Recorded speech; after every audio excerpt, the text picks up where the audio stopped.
شوش الهاجس بيوته الشعر بإحساس المعاني، امدح اللي بالمفاخر صيتهم نادر مثيله، بالثنا رصع مزاياهم على طرق الأغاني، سيرة بالمجد تزهى بالمكارم والفضيلة. قول في أنوار شعر وزنه يساوي الجبال، شيخة بعل النوايف ماخذها حظوة جليلة، بنت راوي بالوصايف ترجح بغيد حساني، الحلاوة الزين فيها وكل الأطباع الجميلة، والنعم دايم بأنوار ما لها بالنعم ثاني، في مدايح القصايد نختصرها بلحن الشيلة، زاهية والطيب فيها شب ريحاتك حواني، التفاني والإرادة ما تعرف المستحيلة، والفخر دايم لبوها شهم سلطان الزمان، الأصيل الوفي اللي بالكرم تزهف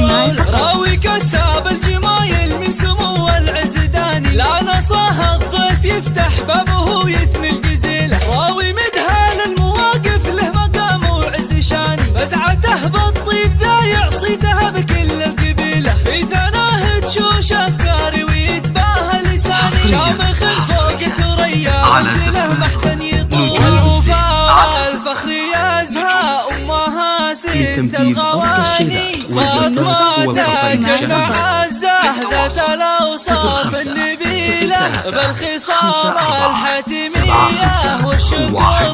والامتنان، زاهية بنت النشامة وبعوايدها أصيلة، فاطمة روح الغلا والطيب فيها شي ثاني، في سما العزة تضاوي بس أنا في كل ليلة، مصدر الفزعات رمز الطايلة نبع الحناني، ما تكفيها القصايد وإن كتبناها جزيلة، قول في أنوار شعر وزنه يساوي الجبال، شيخات بعل النوايف ماخذة حظوة جليلة، بنت راوي بالوصايف ترجح بغيد